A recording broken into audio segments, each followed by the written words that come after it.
আসসালামু আলাইকুম এভরিওয়ান, কি অবস্থা তোমাদের? কেমন আছো তোমরা? বরাবরের মতো নতুন আরেকটি ভিডিও নিয়ে হাজির হয়ে গেলাম আমরা। তো চলো আর বেশি দেরি না করে শুরু করা যাক। আর হ্যাঁ, আরেকটা কথা, গত ভিডিওতে আমি একটা লাইক দিয়েছিলাম, যেটা আশা করি আপনারা পূরণ করে দিয়েছেন। যদিও কমেন্টটা 500 হয় নাই, তারপর আপনারা চেষ্টা করছেন, এটা অনেক ভালো লেগেছে। তো আপনাদের সবাইকে অনেক অনেক ভালোবাসা রইল। তো চলুন শুরু করা যাক। বাগানের মাঝে পাজো কোলে তুলে নিলেন। তখন আমি বললাম, এই এই কি করছেন? আমি বিস্মিত হয়ে গেলাম ওনার এমন কাজে। তখন উনি আমাকে বলল, কি করছি দেখতেই তো পাচ্ছ, আমার বউকে আমি কোলে নিয়েছি, এখানে এত বিস্ময়কর কিছুই ঘটেনি। এমন একটা ভাব নিয়ে কথা বলছেন, উনি যেন কোনো কিছুই ঘটেনি। তখন আমি একটু অবুঝ ভাষায় বললাম, নিয়েছেন ভালো কথা, নিবেন তাই বলে এই খোলা জায়গায় যদি কেউ দেখে ফেলে তখন কি হবে? তখন উনি বলল, কেউ দেখলে কি হয়েছে, আমি কি খারাপ কিছু করছি নাকি? ব্যাটার কথা শুনে মনে হচ্ছে ব্যাটার কি ভাব। তখন আমি ওনাকে বললাম, খারাপ কিছু নয় তো। উনি তখন বলল, কিসের খারাপ? তোমাকে কি আমি কোলে নিতে পারি না? তখন আমি বললাম, কেন নিবেন? একটু কঠোর গলায় বললাম।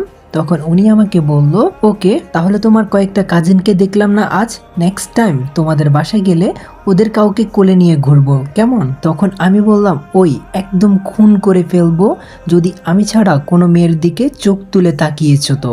অনেকটা অধিকার ভাব আসলো মনের মাঝে। ওনার কথাটা যেন আমাকে তীরের মতো আঘাত করেছে। মনে হচ্ছে উনি আমার, একান্তই আমার, তাকে আমি পেয়েছি, ধরে রাখবো অনন্তকাল, আমার মনের পিঞ্জিরাতে ছুটতে দিব না এই জনমে। তখন উনি আমাকে বলল, তো সব কথা তো তুমিই বলছো। তখন আমি একটু মন খারাপ করে অভিমানের সুরে বললাম, বলেছি তো কি হয়েছে, আপনি তাই বলে অন্য কাউকে কোলে নেওয়ার কথা ভাবতে পারেন? তখন আমি মনে মনে ভাবছি, আসলে দোষটা তো আমারই। উনি আমাকে কোলে নিয়েছেন, এতে উনি যতটা ভালো লাগায় আসক্ত হচ্ছেন, এর চেয়েও বেশি আসক্তির অনুভাবিত হচ্ছি। তখন উনি আমাকে বলল, তো কি করব? তখন আমি বললাম, আমাকে নিয়েছেন, নিবেন তাই বলে কি এভাবে এমন একটা জায়গায় যদি কেউ এসে পড়ে? তখন উনি আমাকে একটু মধুর সুরে বললেন, আসবে না কেউ, জেনেই তো নিয়েছি তোমায় আমি।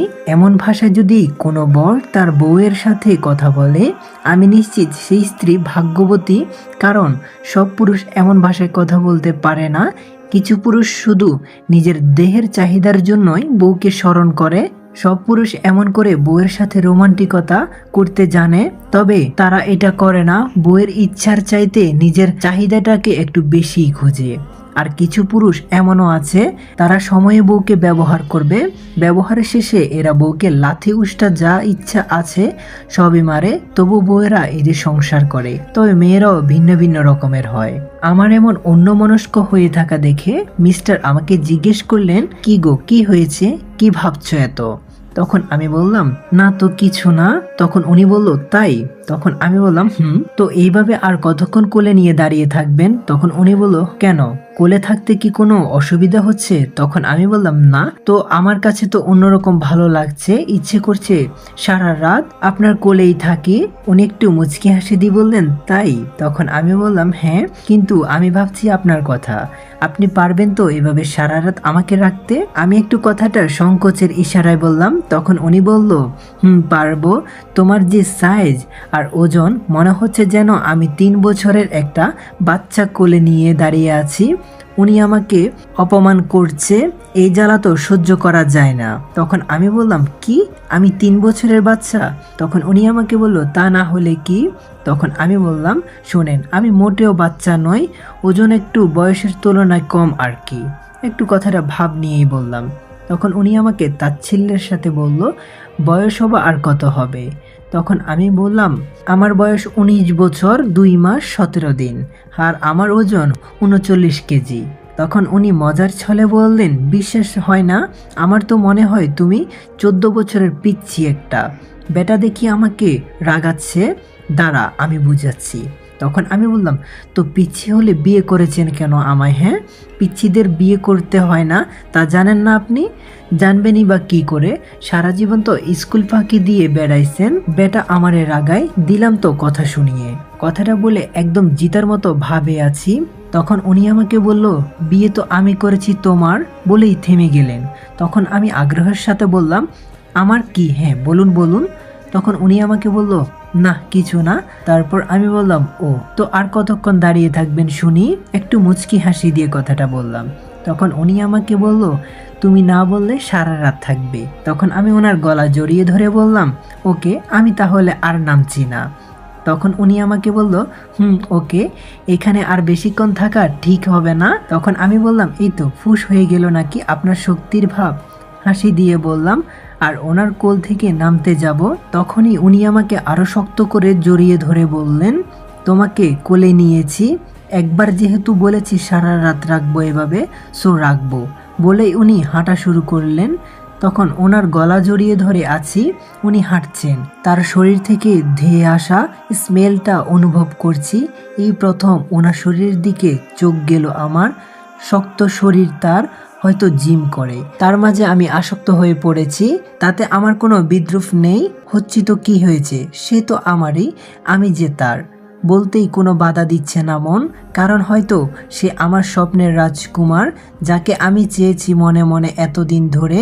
তার প্রেমে মুগ্ধ হতে কোনো বাধা নেই, কারণ এই মন বলছে সে যে মিস্টার পারফেক্ট, যাকে আমি চাই। রুমে এসে উনি যে এমন একটা কাজ শুরু করে দিবেন যা আমার কল্পনার বাহিরে ছিল, এমনটা আশা করা তার কাছে আমার ছিল না। তখন আমি বললাম, এই কি করছেন আপনি? উনি আমাকে বিছানায় রেখে ওনার গায়ে থাকা টি শার্টটা খুলে ফেললেন। ওনার এই কাজে যদিও কিছুটা ভয়ের আভাস পাচ্ছি, তবে এর চেয়েও বেশি বিস্মিত হয়েছি ওনার বডিটা দেখে। তখন শরীরটা শক্ত লেগেছিল, তবে ওনার যে এমন সিক্স প্যাক থাকবে তা বুঝতে পারেনি। আমাকে নেশা ধরিয়ে ফেলছে ওনার এমন শরীর। তখন উনি আমাকে বলল, দেখতেই তো পারছো কি করছি আমি। তখন আমি বলছি, কি করছেন? তখন উনি আমাকে বলল, দেখতেই তো পাচ্ছ। একটা সেন্টু গেঞ্জি পড়তে পড়তে কথাটা বললেন। তখন আমি বললাম, বুঝলাম। তখন উনি আবার আমাকে বলল, রাত অনেক হয়েছে, ঘুমিয়ে পড়ো, আমার ভোরে কাজ আছে। রুমের লাইটটা অফ করে উনি বিছানায় এসে শুয়ে পড়লেন। আমিও ঘুমানোর চেষ্টা করছি, তবে ঘুম ভাবাজি আসছেই বা কই। তখন উনি আমাকে বলল, ঘুম আসছে না? তখন আমি বললাম, উনি আমাকে আলতো করে কাছে টেনে নিয়ে উনি আমার মাথাটা ওনার বুকে রাখলেন। তখন আমি বললাম, সব কথা কি বলা যায়? কিছু কথা তো বুঝে নিতে হয়, তাই না? মনে মনে বলছি, ইচ্ছে করছে ওনার বুকে কয়েকটা কিস করতে। তখন উনি আমাকে বলল, শোনো, সবসময় যে আমার মেজাজটা এমন নরম থাকবে তা কিন্তু নয়। বাহিরে কাজের অনেক চাপ থাকে, আমার তাই মেজাজটাও খিটখিটে হয়ে থাকে। তখন আমি তোমার ইচ্ছেগুলো বুঝে উঠতে পারবো না, তখন তো তোমাকে নিজের ইচ্ছে নিজেই পূরণ করে নিতে হবে, তাই না? আমি তখন বললাম, ওনার বুকে মাথা রাখার পর কখন যে ঘুমিয়ে পড়েছি, নিজেরই কোনো হুঁশ নেই। সকালে নিজেকে বিছানায় একা আবিষ্কার করলাম। ফ্রেশ হয়ে শাশুড়ির কাছে গেলাম। শাশুড়ি আমাকে বলল, কি গো, উঠছো বৌমা? তখন আমি বললাম, তখন শাশুড়ি আম্মা বলল, এখন তুমি অসুস্থ তাই একটু লেটে উঠেছো, তবে সবসময় এমন করলে কি চলবে? রাতে ঘুমানোর আগে কি ইফতি তোমাকে কিছু বলেছে? তখন আমি বললাম, উনি তো অনেক কথাই বলেছেন। বেকুবের মতো উত্তর দিলাম, জ্ঞান বুদ্ধি তো কিছুই হয়নি আমার। শাশুড়ি মা বলল, আরে অনেক কথার কথা আমি জিজ্ঞেস করিনি, ও কি তোমাকে ঘুমানোর আগে বলেনি ওর সকালে কাজ আছে? তখন আমি বললাম, বলেছে তো। তখন শাশুড়ি আম্মা বলল, যদি এটা কখনো বলে থাকে, ফজরের নামাজ পড়ে তাড়াতাড়ি নাস্তাটা তৈরি করে নিও, সকালে না খেয়ে যেন বের না হয় সে। তোমার বিয়ের আগে আমি কখনোই ওকে না খেয়ে বেরোতে দিইনি। তখন আমি বললাম, আজ কি না খেয়ে বেরিয়েছেন? তখন শাশুড়ি মা বলল, না, আমি যদি না দেখতাম তবে ও তাই করতো, তবু আমি কেন নাস্তা বানাতে গিয়েছি, সেজন্যে আমাকে বকুনি শুনতে হয়েছে। আচ্ছা যাই হোক, আমাদের জন্য কিছু একটা করতে হবে। তখন আমি শাশুড়ি আম্মাকে বললাম, কি তৈরি করবো আম্মু? তখন শাশুড়ি আম্মু বলল, নুডলস করো, নীলুর প্রিয় অনেক। আমার দিকে অবাক হয়ে তাকালেন, হয়তো আম্মু বলেছি বলে ওনার কাছে ভালো লেগেছে। সারাদিন আম্মুর আর আপুদের অর্থাৎ নানাদের সাথে কাজে ব্যস্ত ছিলাম। সন্ধ্যাবেলায় সবাই বসে আছি, কিন্তু আমার কাছে ভালোই লাগছে না। ওনাকে দু চোখ খুঁজছে আমার নিজের অজান্তে। তখন আমি বললাম, আচ্ছা আফু। ননদি বলল, ভাবি বলো। তখন আমি বললাম, আপনার ভাই কি কাজে বেরিয়েছেন? ননদি আমাকে বলল, ও তো মুরগি দেখতে গেছে। তখন আমি একটু অবাক হলাম আর বললাম, কিসের মুরগি? ননদি আমাকে বলল, ওই যে ওর তো অনেকগুলো খামার আছে, মুরগিগুলো লোক দিয়ে কাজ করায় আর প্রতিদিন একবার একবার দেখে আসে। আর কিছু আছে অন্যদের তবে ওইগুলো তো বাচ্চা, খাদ্য আর ওষুধ ও সাপ্লাই দেয়, ওইগুলো দেখতে গেছে আজ। কয়েকদিন পর পর এগুলো ও গিয়ে দেখে আসে। তখন আমি একটু ঠাট্টা করে বললাম, তার মানে উনি মুরগি ব্যবসায়ী? ননদি বলল, এই কথা ভাইয়ের সামনে বলো না ভাবি, আর ওর আরও কিসের ব্যবসা আছে জানি না, অনেক ধরনের আছে সেটা জানি, তবে আমাদের বাজারে 3টা ব্যাংক আছে, ওই 3টার শেয়ারদার ও। রাত 10টায় আসছেন উনি, খেয়ে ঘুমিয়ে পড়েছেন, সারাদিন কাজ করে হয়তো ক্লান্ত। তবে উনি আমাকে বুকে নিয়ে ঘুমাতে ভুল করেনি, উনি প্রতিদিনই এক নিয়মে বেরিয়ে পড়েন। উনি সারাদিন কোনো খোঁজ থাকে না, রাতে এক ঝলক দেখা পায়। আমাদের বিয়ের আজ 10 দিন পেরিয়ে গেল। রাতে মুখটা ঘোমরা করে রুমে বসে আছি, বাবার বাড়ি যেতে খুব ইচ্ছে করছে, বাড়ির সবার কথা খুব মনে পড়ছে, বাবা মাকে দেখতে ইচ্ছে করছে খুব। তখন উনি আমাকে বলল, কি ব্যাপার, শরীর খারাপ নাকি? উনি রুমে এসে টেবিলের উপর একটা ফাইল রেখে কথাটা বললেন। তখন আমি বললাম না। তখন উনি আমার পাশে এসে বসে পড়লেন। তখন আমাকে বলল, বুঝতে পারছি, বাবার বাড়িতে যেতে ইচ্ছে করছে বুঝি? তখন আমি বললাম মাথাটা ঝাঁকিয়ে বললাম, মাথাটা নিচু করেই আছি। উনি তখন আমাকে বলল, ব্যাংকের কিছু ঝামেলা হয়েছিল, ওইগুলোর কারণে একটু বেশি বিজি ছিলাম, কালকে তোমাদের বাড়িতে যাচ্ছি। তখন আমি বললাম, সত্যি? অনেকটা খুশি হয়ে ওনার দিকে তাকালাম। উনি তখন বলল, তখন আমি বললাম, ধন্যবাদ। ওনার গালটা টেনে দিলাম। উনি তখন বলল, সুস্থ তুমি এখন? মুচকি একটা হাসি দিয়ে বললেন। তখন আমি বললাম, ওনার কথাটা জিজ্ঞেস করার অর্থটা বুঝতে পেরেছি, লজ্জায় আমি মাথাটা নিচু করে আছি। উনি তখন বলল, এত লজ্জা যে কোথায় পাও আমি বুঝি না। জিজ্ঞেস করলাম, ভালো আছো? উনি লজ্জায় মাথা নিচু করে ফেলেছেন। সবসময় কি মাথায় উল্টাপাল্টা কথা ঘুরে নাকি? তখন আমি বললাম, আরে না, উল্টাপাল্টা কি ভাবছি? তখন উনি আমাকে বলল, যাই ভাবছো তা যদি করতে যাই তাহলে কি কোনো অসুবিধা আছে? মুচকি এসে আমাকে নিজের বুকে জড়িয়ে ধরলেন। তখন কি বলবো আমি, কোনো কিছুই বলছি না। উনি তখন বলল, কি আর করার, কোনো উত্তর যদি না পাই তাহলে হতাশ হয়ে আমাকে শুয়ে থাকতে হবে, বলেই উনি শুয়ে পড়লেন। তখন আমি বললাম, ওই আমি কি নিষেধ করেছি? বলেই ওনার বুকের শুয়ে পড়লাম, আমার মুখটা ওনার মুখের কাছে। তখন উনি বলল, তাই? এর মানে কি? তখন আমি বললাম, মানে বুঝেন না, খোকা বাবু একটা, বইয়ের অধিকার ফালাবো আজ থেকে। কথাটা আমি ওনার নাকের সাথে আমার নাকটা ঘষা দিয়ে বললাম। তখন উনি আমাকে বলল, তা কেন? তখন আমি বললাম, ভালোবাসি তাই। কোনো অসুবিধা আছে? আমি ওনাকে একটা কিস করলাম। আমার লজ্জা শরম সব কই গেল রে।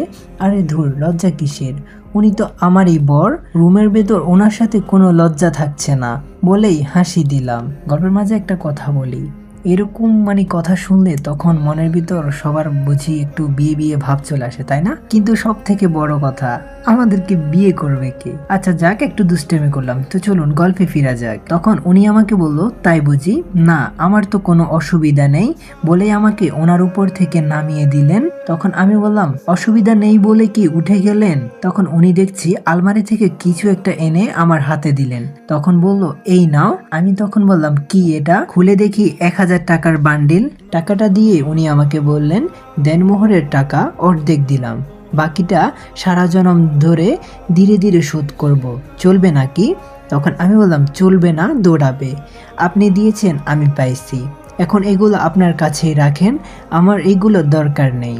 তখন উনি একটা হাসি দিয়ে বললেন, তো এখন কি দরকার? তখন আমি বললাম, আপনাকে দরকার আছে, আসেন, নেশায় ধরেছে আমায়। তখন উনি বলল, ওমা তাই বুঝি? আমি তো আসছি না। তখন আমি বললাম, আসবেন না মানে?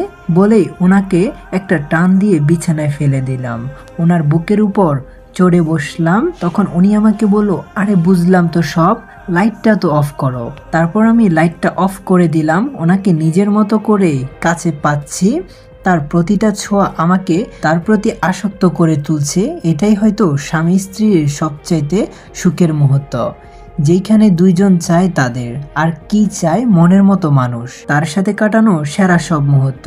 রাতে ওনার বুকের উপর শুয়ে ঘুমিয়েছি, সকালে ঘুম ভেঙে দেখি ওনার বুকেই আছি। ওনাকে একটা কিস করে উঠতে যাব, ঠিক তখনই উনি। তো আসসালামু আলাইকুম গাইস, আজকের পার্টটা কেমন লাগছে ওইটা কমেন্ট করে জানাতে পারেন। যদি ভালো লাগে তাহলে এখনই like, comment, share and subscribe করে দিবেন। আর হ্যাঁ, গল্পের কোন পার্টটা আপনাদের সবচেয়ে বেশি ভালো লেগেছে সেটা কমেন্ট করে জানাতে ভুলবেন না। আর হ্যাঁ, আপনাদের সবার উদ্দেশ্যে একটা কথা, আমার গল্প পড়ার ধরন, আমার ভয়েস একটুও ভালো না, ওইটা আমি জানি, কিন্তু তারপরে আপনারা কষ্ট করে একটু অ্যাডজাস্ট করে নিয়েন। তবে একটা সময় আমি অনেক গল্প বানিয়েছি। আমার নাম হচ্ছে সাজিদ, আর পুরো নাম হচ্ছে মোহাম্মদ সাজ্জাদ হোসেন সাজিদ। আপনারা আমাকে সাজিদ বলেই ডাকবেন। আমার চ্যানেলের নাম ছিল MS কার্টুন স্টোরি আনলিমিটেড। বর্তমানে ওইটাতে আমাদের বন্ধু সাইমন আছে। সাইমন হলো আমার এই ভাই, রেদওয়ানও আমার ভাই। তো চ্যানেলটা কারো ব্যক্তিগত না, চ্যানেলটা আমাদেরই। আমাদের জন্য হচ্ছে যে মেইন হচ্ছে যে এটাই আমাদের লক্ষ্য থাকে, আপনাদেরকে ভালো ভালো উপহার দেওয়া গল্প, এটাই। আর চ্যানেলটা হচ্ছে যে আমার, আপনার, আমাদের সবার। কারণ হচ্ছে আপনারা আমাদেরকে এতদূর নিয়ে আসছেন, আপনাদেরও একটা পাওয়া। ওই চ্যানেলের নামটা এখন চেঞ্জ করেছি, সাইমন অলওয়েজ অন ফায়ার। তবে আবারও বলতেছি আপনাদেরকে অনেক বিরক্ত করছি, দয়া করে একটু অ্যাডজাস্ট করে নিয়েন। ইনশাআল্লাহ খুব ভালো ভালো আপনাদেরকে গল্প উপহার দিব, কষ্ট করে একটু অ্যাডজাস্ট করে নিয়েন। আর হ্যাঁ, এই ভিডিওতে বেশি না, মাত্র 300 কমেন্ট করে দিয়েন, দেখি আপনাদের ভালোবাসাটা দেখতে চাই। তো নতুন ভিডিও আসা পর্যন্ত সবাই ভালো থাকবেন, সুস্থ থাকবেন, খোদা হাফেজ।